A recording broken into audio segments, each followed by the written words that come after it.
Hello guys, welcome back to my channel political science की classes. Myself from Chauhan. So guys, आज का जो हमारा टॉपिक है वो है स्विट्जरलैंड के फंडामेंटल राइट्स के बारे में। इससे पहले हमने स्विट्जरलैंड के काफ़ी सारी जो लेक्चर हैं वो लिए हुए हैं। आप जाकर के इसकी जो स्विट्जरलैंड की जो सीरीज़ है उसमें जाकर के चेकआउट कर सकते हो। तो नीचे डिस्क्रिप्शन में लिंक मिल जाएगा और बाकी सीरीज़ अलग अलग कंट्री की बनी हुई है। नीचे डिस्क्रिप्शन में उन सबका लिंक मिल जाएगा, आपको जाकर के चेकआउट कर सकते हो। फ्रांस की सिस्टम कैसा है, यूएसए किस तरीके से काम करता है, यानी कि यूएसए का कॉन्स्टिट्यूशन कैसा है, कैसे उसमें फंडामेंटल राइट्स है, किस तरीके से वहाँ पे जो सिटीजन्स हैं उनको मतलब जो उनके अकॉर्डिंग सिस्टम है या नहीं है, ये सारी चीज़ें हमने बहुत ही अच्छे तरीके से एक्सप्लेन किए, जाकर के चेकआउट कर सकते हो। तो चलिए वीडियो स्टार्ट करते हैं देर ना करते हुए। वीडियो पसंद आती है लाइक करना, शेयर करना, बाकी चैनल पर नए हैं तो सब्सक्राइब सबसे पहले करना चाहिए, बेल आइकन को प्रेस जरूर करना because of her information lecture का नोटिफिकेशन आप तक पहुंच जाए। तो चलिए स्टार्ट करते हैं। देखिए, व्यक्ति और राज्य के जो बीच में जो रिलेशन है उससे रिलेटेड काफ़ी सारी जो प्रॉब्लम्स होती हैं वो हिस्टोरिकल बैकग्राउंड में जाएँ तो पहले से ही चलती आ रही हैं, बहुत ज़्यादा कॉम्प्लिकेटेड रही है, यानी कि राज्य स्टेट के लेवल से काम करेगा या नहीं करेगा, इस चीज़ को लेकर के कन्फ्लिक्ट सिटीजन्स और स्टेट जो सिस्टम है उसमें लगातार बनता रहता है। और अभी भी लगातार आपको कई सारे जो स्टेट हैं, यानी कि हम बाहर के वेस्टर्न में कुछ छोटी छोटी कंट्री हैं, वहाँ पे लगातार कन्फ्लिक्ट है और जो कंट्रोवर्सी है वो चलती रहती है।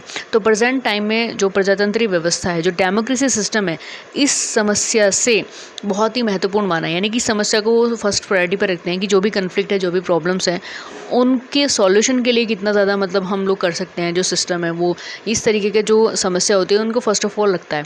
यदि और शांति तथा व्यवस्था बनाए रखने के लिए नागरिकों के जीवन पर राज्य का कंट्रोल आवश्यक होता है, तो दूसरी ओर ये भी जानना जरूरी है कि राज्य की जितनी भी पावर्स होती है उन पर भी कुछ बाउंड्रीज, कुछ लिमिटेशन, कुछ कंट्रोल लगा देना आवश्यक होता है, जिससे राज्य मनमाने तरीके से, यानी कि अपनी जो पावर्स होती है उनका मिसयूज़ ना कर सके। और शायद कहीं ना कहीं फंडामेंटल राइट्स इस लेवल पर काम करने के लिए सबसे आगे रहते हैं। तो मूल अधिकार व्यक्ति स्वतंत्रता और अधिकारों के हित में राज्य की शक्ति पर प्रतिबंध लगाने का एक श्रेष्ठ उपाय होता है। केवल और केवल फंडामेंटल राइट्स ही होते हैं जो आपको एक स्टेट में एक बहुत अच्छे लेवल पर आपकी लाइफ स्पेंड कराने में आपकी मदद कर सकते हैं। और वही होता है कि हर एक इंसान को अपने मौलिक अधिकार पता होने चाहिए। सन 1848 के संविधान के अंतर्गत स्विट्जरलैंड में नागरिकों को मौलिक अधिकार प्रदान किए गए थे, लेकिन 1848 के संविधान के अंतर्गत औपचारिक रूप से उनके पास अधिकार पत्र का अभाव था, यानी कि ऑफिशियली लेटर उनके पास नहीं था। तो संविधान की जितने भी लगभग 25 धाराओं में जो विभिन्न स्थानों पर आई हुई थी, तो नागरिक अधिकारों का उल्लेख उनमें किया गया है। अब दोस्तों, यहाँ पे हम बात करेंगे कि क्या होता है अधिकार पत्र और क्या इसके फीचर्स हैं। ऐसा क्या है मतलब इस लेटर में कि इसको कॉन्स्टिट्यूशन की फर्स्ट प्रायोरिटी पर रखा गया, जिसके बेस पर फ्रांस का, ये इतने बड़े कंट्री यूएसए का कॉन्स्टिट्यूशन को स्टैब्लिश किया गया। तो आइए चलिए जानते हैं अधिकार पत्र के बारे में। 18 अप्रैल 1999 में लागू किए गए स्विट्जरलैंड के नवीन संविधान में पहले से ही संवैधानिक व्यवस्था की तुलना में बहुत अधिक व्यापक रूप से मूल अधिकारों का उल्लेख किया गया है। नवीन संविधान में मौलिक अधिकारों के लिए पूरा अध्याय रखा गया, यानी कि पूरे चैप्टर रखा गया। कितना बड़ा चैप्टर रखा गया कि पूरा का पूरा कॉन्स्टिट्यूशन उसने वहाँ पे एक्सप्लेन किया हुआ है। और संविधान के स्टार्टिंग में शीर्षक 2 अध्याय 1 के अंतर्गत व्यापक रूप से मौलिक अधिकारों का वर्णन किया गया है। संविधान के अनुच्छेद 7 से लेकर के अनुच्छेद 36 तक कुल 30 अनुच्छेदों में नागरिकों के सामाजिक, राजनीतिक और आर्थिक, शैक्षणिक या अन्य बहुत सारे ऐसे प्रकार के जो भी राइट्स हैं उनको वहाँ पे एक्सप्लेन किया गया है। तो ये यहाँ पे ध्यान रखने वाली बात है। अगर कंपैरेटिव गवर्नमेंट पॉलिटिक्स में हम स्विट्जरलैंड के कॉन्स्टिट्यूशंस की बात करते हैं, तो कॉन्स्टिट्यूशंस में अगर हम फंडामेंटल राइट्स की बात करते हैं तो अनुच्छेद 7 से लेकर के 36 के बीच में जो कुल मिलाकर के 30 अनुच्छेद होते हैं, 30 आर्टिकल्स होते हैं, उनमें स्विट्जरलैंड के फंडामेंटल राइट्स की बात की गई है, यानी कि सामाजिक, राजनीतिक, आर्थिक और शैक्षणिक।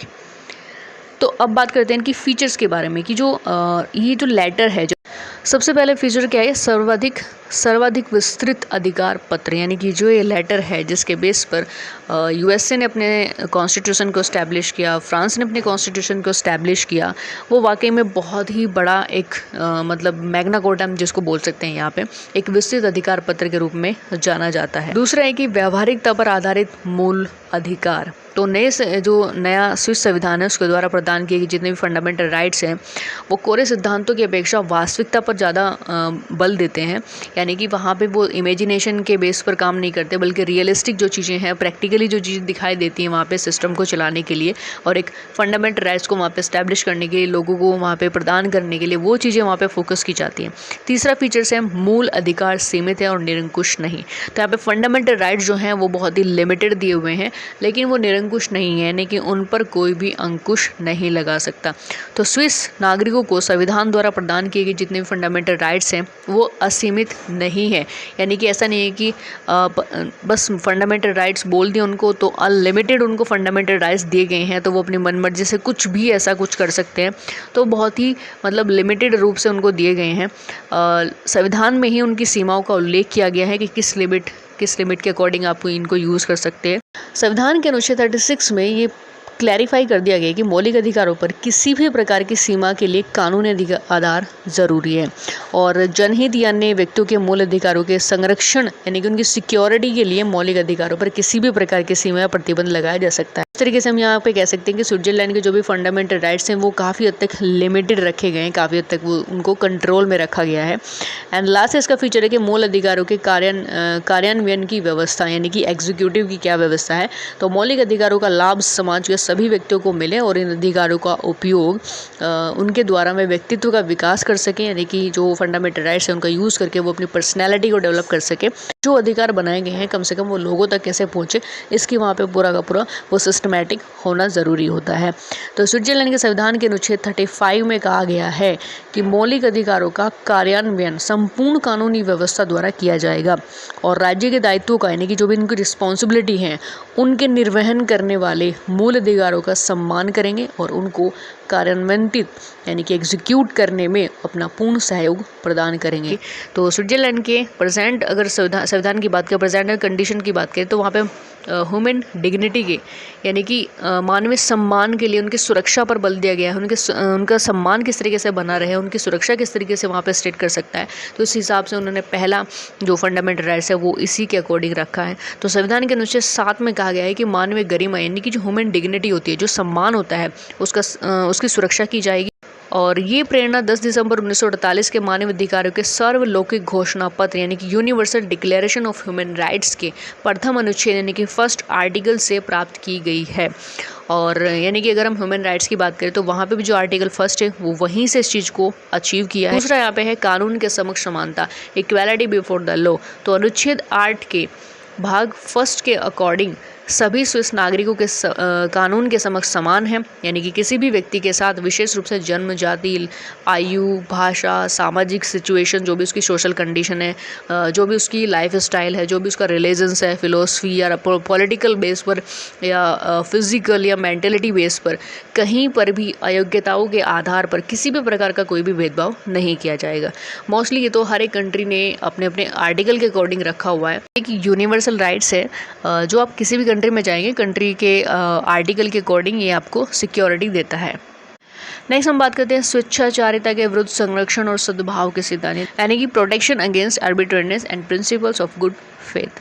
संविधान के अनुच्छेद 9 में प्रत्येक व्यक्ति को यह अधिकार प्रदान किया गया है कि यानी कि राज्य के द्वारा उसके साथ बिना किसी मनमानी या स्वेच्छाचारिता के सद्भावना पूर्वक व्यवहार किया जाए।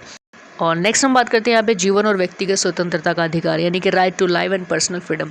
तो अनुच्छेद 10 में यहाँ पे जीवन के अधिकार को मान्यता प्रदान की गई है और इसमें कहा गया है कि प्रत्येक व्यक्ति को जीवित रहने का अधिकार है तथा मृत्युदंड प्रोहिबिटेड रखा गया है कि वहाँ पे आपको जीने के लिए राइट्स दिए जाते हैं, लेकिन आप अगर खुदकुशी या सुसाइड करने की कोशिश करते हैं तो जो राज्य होता है वो आपको पूरा का पूरा सिक्योर करने की कोशिश करता है कि आप किसी भी आधार पर इस तरह का कदम ना उठाएं, क्योंकि राइट्स स्टेट में हर एक यानी कि यूनिवर्सल राइट्स की अगर हम बात करें तो हर एक कंट्री में आपको सिर्फ जीने का अधिकार है, मरने का आपको कोई अधिकार नहीं दिया गया है। नेक्स्ट हम बात करते हैं बच्चों एवं युवकों को संरक्षण यानी कि protection of children and young people. अनुच्छेद 11 में बच्चों और युवाओं को विशेष संरक्षण की व्यवस्था की गई और उसमें कहा गया है कि बच्चों और युवकों को उनकी सुव्यवस्था और उनके विकास को बढ़ावा देने का अधिकार प्राप्त है और वो अपनी एलिजिबिलिटी के अकॉर्डिंग, अपनी कैपेबिलिटी के अकॉर्डिंग, जो भी उनमें स्किल है उसके अकॉर्डिंग इस अधिकार का उपयोग कर सकेंगे।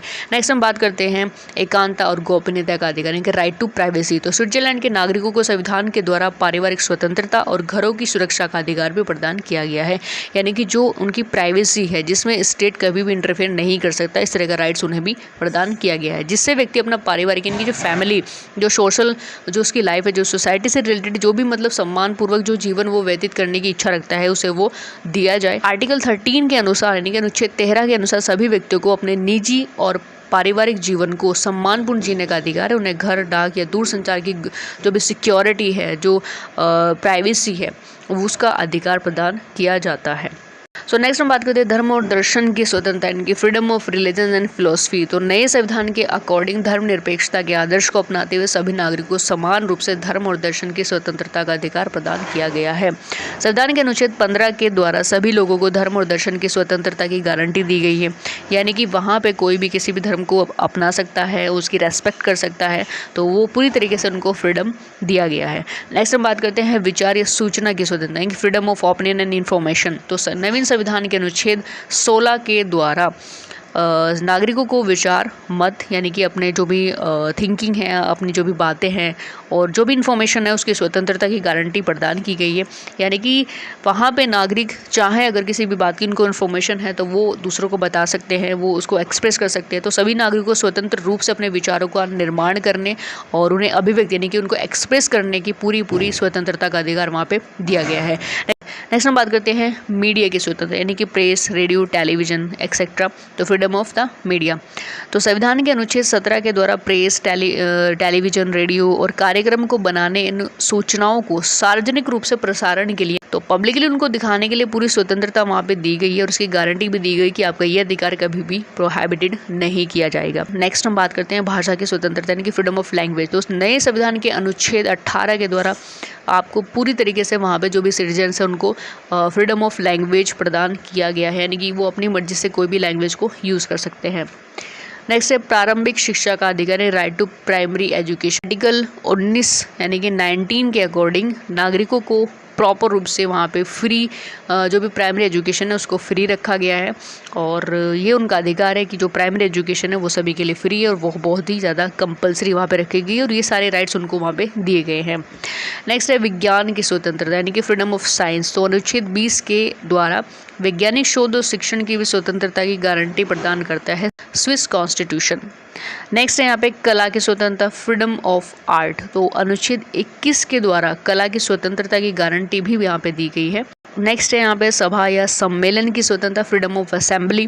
तो फ्रीडम ऑफ असेंबली से यहाँ पे आपको थोड़ा सा पता लगी गया, अब तक की जितने भी पॉइंट हमने डिस्कस किए हैं इससे आपको पता लगी गया है, काफ़ी हद तक सिमिलैरिटीज़ मिलती है इंडियन कॉन्स्टिट्यूशन के और काफ़ी हद तक अगर हम बात करें फ्रीडम राइट्स की तो यूनिवर्सल राइट्स कुछ होते हैं कि हर एक कंट्री में सिटीजन्स को दिए जाते हैं। अब आप स्विट्जरलैंड के नागरिक हैं तो संविधान के अनुच्छेद 22 के द्वारा नागरिकों को सभा या सम्मेलन की स्वतंत्रता की गारंटी दी जाती है और प्रत्येक व्यक्ति को सभा या सम्मेलन यानी कि जो सेमिनार हैं या असेंबली है उनको ऑर्गेनाइज करने का अधिकार दिया गया है। नेक्स्ट बात करते हैं संघ की स्वतंत्रता, यानी कि फ्रीडम ऑफ एसोसिएशन। तो संविधान के अनुच्छेद 23 के द्वारा संघ या संगठन बनाने की स्वतंत्रता की गारंटी प्रदान की गई है। प्रत्येक व्यक्ति को संघ या संस्था का निर्माण करने और उसमें सम्मिलित होने या भाग लेने का या कोई भी एक्टिविटी करने का अधिकार दिया गया है। नेक्स्ट यहाँ पे अधिवास यानी कि निवास की स्वतंत्रता, फ्रीडम ऑफ डोमिसाइल। तो संविधान के अनुच्छेद 24 के अनुसार स्विट्जरलैंड के नागरिकों को अपने देश में कहीं पर भी निवास करने का अधिकार है। उन्हें स्विट्जरलैंड से बाहर जाने तथा वापस लौटने का भी अधिकार दिया गया है। नेक्स्ट यहाँ पे ज़बरदस्ती या बलपूर्वक निष्कासन या प्रत्यार्पण, स्थानांतरण से संरक्षण यानी कि protection against explosion, extraction and removal by forces.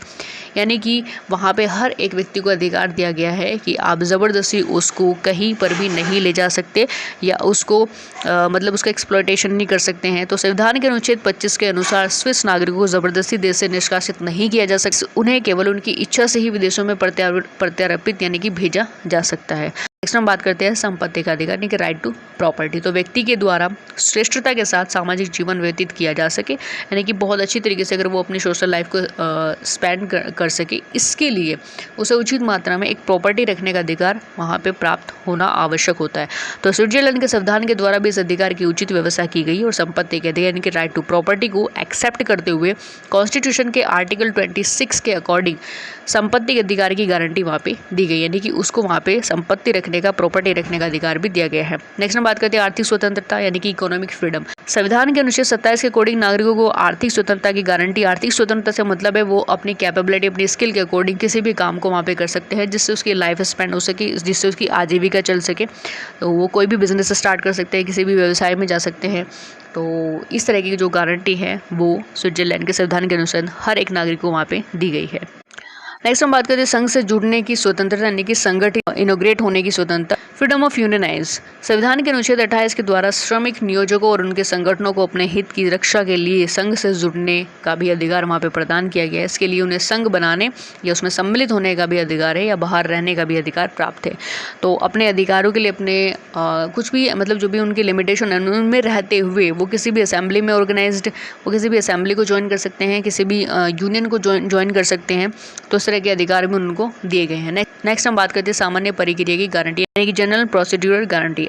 Article 29 के अकॉर्डिंग प्रत्येक व्यक्ति के साथ कानूनी या प्रशासनिक कार्यवाही में समान और निष्पक्ष रूप से व्यवहार किया जाएगा और स्टेप बाय स्टेप जो भी टाइमिंग होगी उनमें उनका निर्णय प्रदान किया जाएगा। तो सभी पक्षों को सुना जाएगा और यदि किसी भी व्यक्ति के पास आवश्यक साधन उपलब्ध नहीं है तो उसके मुकदमे के लिए, उसके केसेस के लिए जीतने की संभावना है तो उसे मुफ्त कानूनी सहायता भी वहाँ पे उपलब्ध कराई जाएगी। तो ये इस तरह का जो राइट्स है वो वहाँ के सिटीजन्स को भी दिया गया है। नेक्स्ट हम बात करते हैं कानूनी कार्यवाही की guarantee, guarantee of legal proceeding. तो अनुच्छेद 29 के डी के भाग 2 के द्वारा प्रत्येक व्यक्ति को अपने कानूनी विवादों का निर्णय न्यायिक सत्ता द्वारा करवाने का अधिकार प्रदान किया गया है और संघ और कैंटन कुछ भी ऐसे अपवाद स्वरूप मामलों को न्यायिक कार्यवाही से मुक्त रख सकते हैं। नेक्स्ट है न्यायिक कार्यवाही यानी कि जुडिशियल प्रोसीडिंग। अनुच्छेद 30 के अनुसार प्रत्येक व्यक्ति को जिसके मुकदमे का निर्णय न्यायिक कार्यवाही के द्वारा होना है उसे अधिकार है कि उसका जो डिसीजन होगा, उसका जो निर्णय होगा वो ऐसे न्यायालय के द्वारा हो जो कानून द्वारा निर्मित हो, जिसका अपना क्षेत्राधिकार हो और जो स्वतंत्र और निष्पक्ष हो। तो किसी भी व्यक्ति के विरुद्ध यदि कोई दीवानी मुकदमा लाया जाता है तो उसे यह अधिकार होगा कि न्यायालय के द्वारा उसके निवास से निकटतम स्थान पर मुकदमे की सुनवाई की जाए। सो नेक्स्ट हम बात करते हैं बंदी प्रत्यक्षीकरण यानी कि हैबेस कॉर्पस। तो अनुच्छेद 31 के अनुसार संविधि द्वारा प्रदत्त मामलों और प्रकारों के अलावा किसी भी व्यक्ति को उसकी स्वतंत्रता से वंचित नहीं किया जाएगा और ऐसे सभी लोगों को जिन्हें उनकी स्वतंत्रता से वंचित किया जाता है उन्हें अधिकार है कि उन्हें उनकी समझ में आने वाले जो भी लैंग्वेज हैं उनको बंदी बनाए जाए, उसी लैंग्वेज में जिनको बंदी बनाए गए हैं उनको उनके अधिकारों के बारे में तुरंत सूचित किया जाए। उन्हें यह अवसर दिया जाए कि वे अपने अधिकारों की मांग कर सकें और स्पेशलिटी उन्हें यह अधिकार प्राप्त हो कि उन्हें निकटतम संबंधी को सूचित किया जाए। तो बंदी प्रत्यक्षीकरण के बारे में तो आप लोग जानते होंगे, उसका मीनिंग्स के बारे में आप लोगों ने काफ़ी बार पढ़ा भी होगा अगर आप गवर्नमेंट जॉब की तैयारी कर रहे हैं। नॉर्मली आपने इंडियन कॉन्स्टिट्यूशंस में पढ़ा है, जो भी हमारे राइट्स होते हैं उनके अगर रेमेडीज़ को आपने पढ़ा है तो बंदी प्रत्यक्षीकरण का मीनिंग्स मुझे नहीं लगता मुझे अपनी तरफ से समझाना चाहिए। बाकी आप इसके अलावा जो हैबी कॉर्पस है या इसके अलावा जो भी मैंडामस है या जितनी भी सिक्योरिटी जो हमारे टिप्स हैं जो हमारे फंडामेंटल को सिक्योर करते हैं, अगर उनकी नॉलेज चाहिए तो नीचे डिस्क्रिप्शन में लिंक डला हुआ है, वहाँ जाकर के चेकआउट कर सकते हो। टोटल रेमेडीज़ का मैंने एक्सप्लेन किया है, हिंदी में आपको मिल जाएगी, बहुत ही अच्छी तरीके से आपको बताया, तो जाकर के चेकआउट करो। सो नेक्स्ट हम बात करते हैं यहाँ पे उचित आपराधिक प्रक्रिया यानी जस्ट क्रिमिनल प्रोसीजर। तो संविधान के अनुच्छेद 32 के अनुसार जब तक व्यक्ति को कानून द्वारा दंडित नहीं किया जा सकता, जब तक इसको लॉ के अकॉर्डिंग पनिश नहीं किया जाता है तब तक प्रत्येक व्यक्ति निर्दोष माना जाएगा। और ये नॉर्मली हर एक कंट्री में ही एक्सेप्ट किया जाता है कि जब तक उसके खिलाफ जितने भी जो भी प्रूफ मिले हैं अगर वो साबित नहीं हो जाते तब तक हम उसको क्रिमिनल नहीं मान सकते। तो प्रत्येक आरोपित व्यक्ति को यह अधिकार है कि उसे उसके आरोपों के बारे में जो ही संभव हो, जितनी भी पॉसिबिलिटी हो, विस्तार से जानकारी दी जाए, व्यक्ति को अपने बचाव का पूरा अवसर दिया जाए। नेक्स्ट हम बात करते हैं याचिका का अधिकार यानी कि राइट टू पेटिशन। अनुच्छेद 33 के अनुसार प्रत्येक व्यक्ति को बिना किसी पूर्वाग्रह से ग्रस्त होकर प्राधिकारी के यहाँ याचिका दायर करने का अधिकार है और प्राधिकारी आवश्यक रूप से उसकी याचिका पर संज्ञान लेगा। यानी कि अगर कोई भी केसेस होता है तो वहाँ पे हर एक नागरिक को यह अधिकार है कि वो उस केस में अपनी सिक्योरिटी के लिए, अपने आप को सेफ रखने के लिए पिटिशन दायर कर सकता है, या उसको कुछ भी ऐसा लगता है कि कहीं भी गलत हो रहा है तो उसके खिलाफ वो पिटिशन दायर कर सकता है। आर्टिकल 33 के अनुसार उसको ये राइट्स मिला हुआ है।